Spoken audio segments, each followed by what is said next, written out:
Hi, Laura here, and today I want to talk about why the best diets actually start inside your mind. It starts with your mind first. So if you're wanting to lose weight, don't spend your time looking for the ideal meal plan to follow, and it's not time yet to be focusing on finding the best workout routine to follow.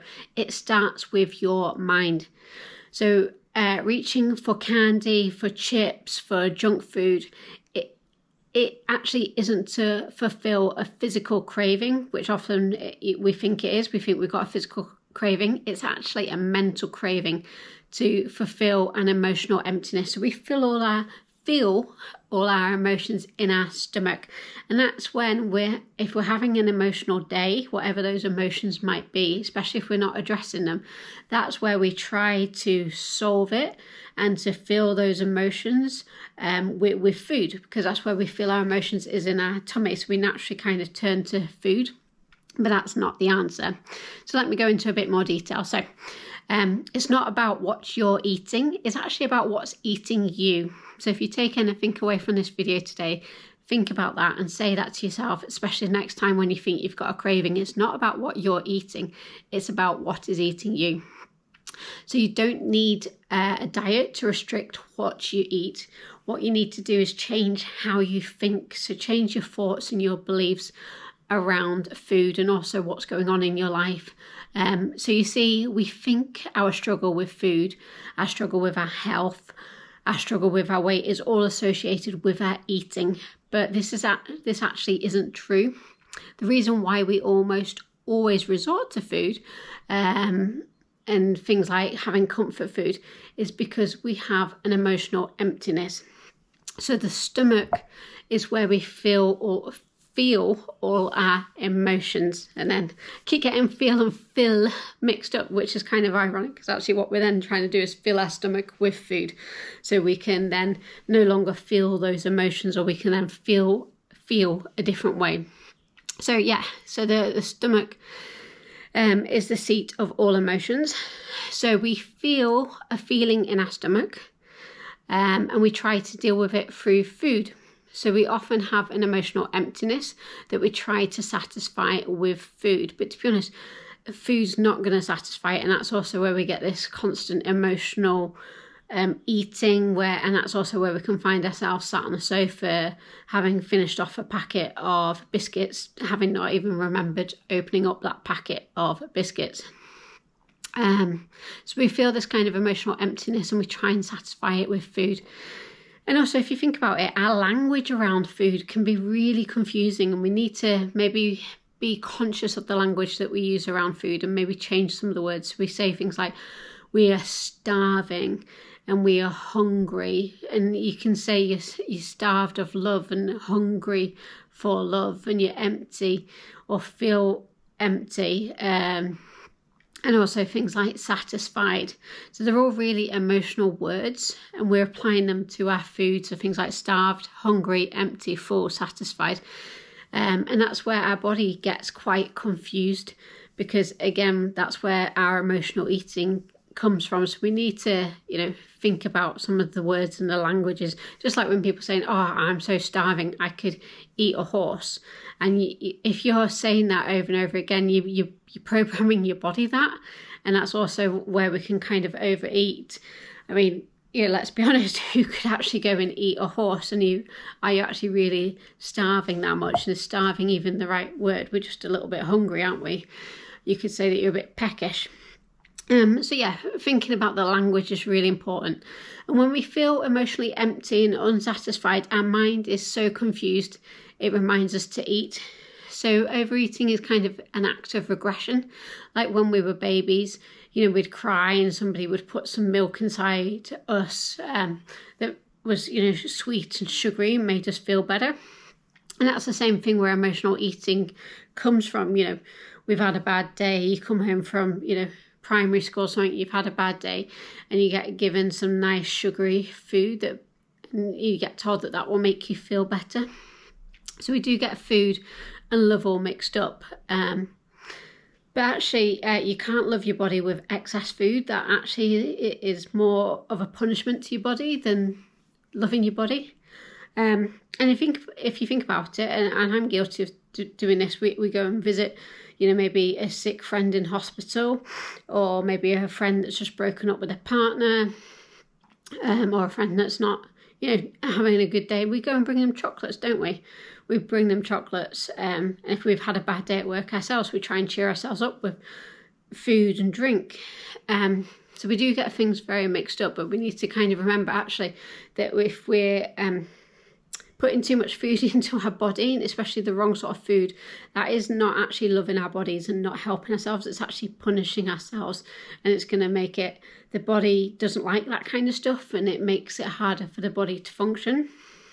So we have a bit of a distorted model going on here in terms of our thinking that food is comfort. And that food will also get rid of our worries. So food isn't comfort, food is just fuel for our bodies.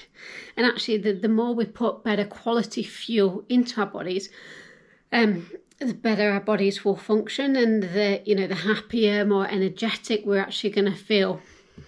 So that's one way we need to change our thinking about food. So food isn't there to kind of make us feel better. And when we're craving food, we're not actually craving that physical food.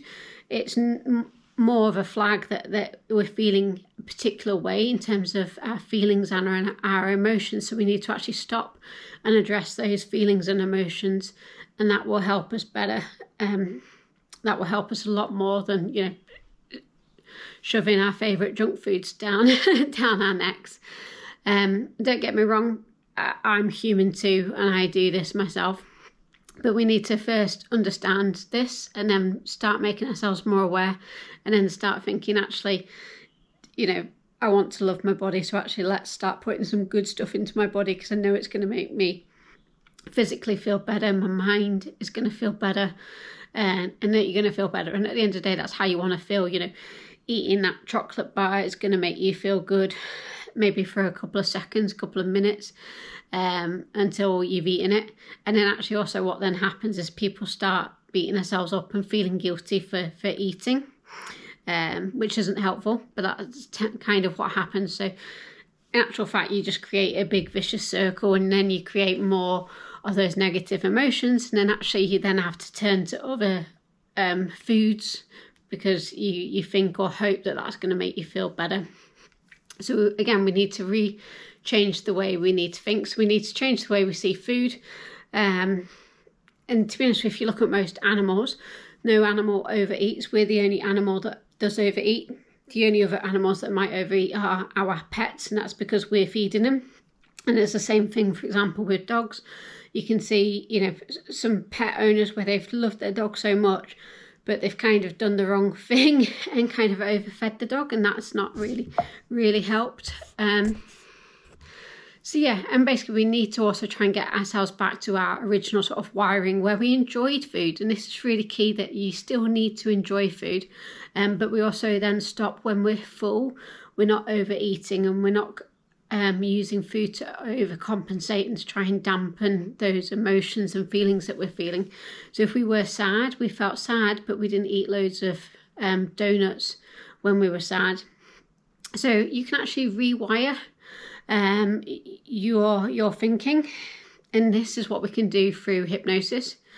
And a lot of people panic a little bit, especially if they've never tried hypnosis before. They think it's all about mind control, and they feel like they're going to lose control of their mind and give it to somebody else, and that person's going to make them walk around clucking like a chicken.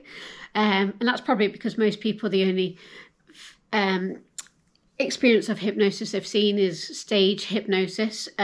Again, this isn't kind of what we're doing, but actually hypnosis gives you control back of your mind, gets rid of those unhelpful thoughts and beliefs that are not helping you, and it reprograms your mind. It gives you the chance to put in place those thoughts and beliefs that you really want to have, that's going to help you. So just like I've just spent this video explaining that we eat and we turn to junk food when we're feeling emotional, and we think that that's a physical thing, that we've got a particular craving, but we know it's not. We know it's our emotions.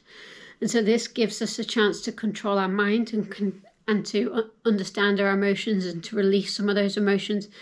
to reprogram our brains with better thought patterns. And to kind of, rethink, actually, I'm wanting to cheer myself up by eating that chocolate bar because I've had a lousy day. But actually, I know after eating that chocolate bar, it's going to last me a couple of seconds whilst I'm eating it. And then I'm going to feel really bad and guilty, and I'm going to beat myself up, and it's going to make me feel worse. And I also know that actually the stuff that's in that chocolate bar, it's nice to have chocolate every now and then. I'm not depriving myself of chocolate, but having chocolate all the time, especially when it's to try and solve an emotion and a feeling that I'm feeling, isn't going to help. And it's actually going to make me feel worse, and it's not loving my body, because my body doesn't really like this sort of stuff. It prefers more healthy food that's going to give me more energy, and it's going to make me feel better. So yeah, I hope you found this video helpful. Let me know what you think. Might be one, I've talked quite a lot. You might want to rewind and hit replay and go through it again. But yeah, the big take-home point here is to understand that it's our thoughts and our beliefs that we need to address when it comes to eating. So it's all what's going on inside our heads that we need to get that straight first. It's not about finding the perfect diet, because they don't exist and diets don't work. They're not the solution. So yeah, let me know what you think. If you think this video might be useful for somebody, then by all means feel free to share it.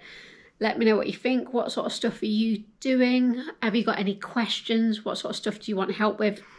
Again, I work with people on a one-to-one. I also do group classes and online programs. I've got lots of free resources and materials out there as well. I'll put all the links below with this video, so do check them out. But if you have any questions, my contact details are also below. Just drop me an email and ask away. Take care, have a great day, keep being awesome, and I will speak to you soon. Bye.